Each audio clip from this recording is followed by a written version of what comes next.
É uma fortuna para casar na igreja. Vocês vão ver muita igreja. Igreja não falta. O que não falta aqui é igreja.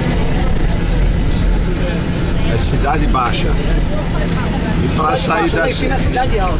Para sair da Cidade Baixa, chegar na Cidade Alta, Tem muita subida, tem muita plano ladeira. inclinado, chamado plano inclinado. Tem o elevador Lacerda e tem as ruas também, né? Tem os viadutos, que inclusive consertaram isso aí agora, que ele já vem, esse daqui aí, ele já vem de lá da BR, já passa direto, não passa nem por dentro da cidade, já cai aqui dentro do porto.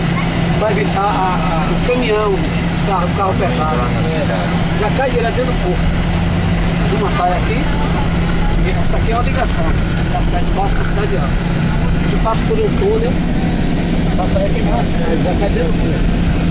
Dentro do porto de São Paulo. como é o nome dessa rua aqui? Aqui é a rua Frederico Pontes. Como? Frederico Pontes.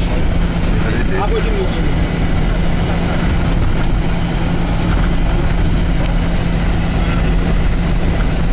Quantas igrejas? Quantas igrejas nós temos? 365. Olha lá, aquela igreja ali, tá vendo? Aquela ali é cara pra casar. Só cara quem tem dinheiro.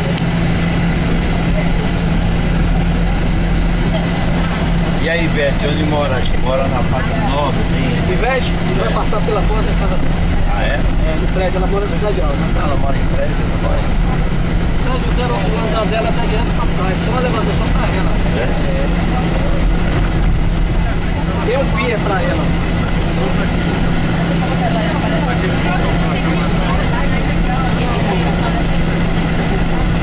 Aqui é a Feira de São Joaquim, uma das maiores feiras que tem aqui em Salvador. Então, feira ali, feira de legumes, frutas. Ah, feira mesmo de fruta, legumes. Feira de São Joaquim. Feira de São Joaquim. Feira Livre. Uma das maiores feiras livres da Bahia.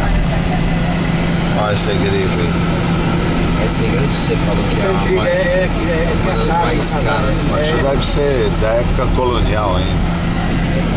tem a igreja é o rei Dom João VI. Vocês são de São Paulo? São Paulo. Já vim muito seguro, mas já vim de carro já de São Paulo. Mas Bahia não, Bahia é uma primeira vez.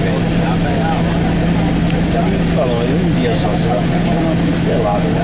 Uma coisa só, mas não precisa explicar. Dom João VI. Para ir em Cavari. Tem muito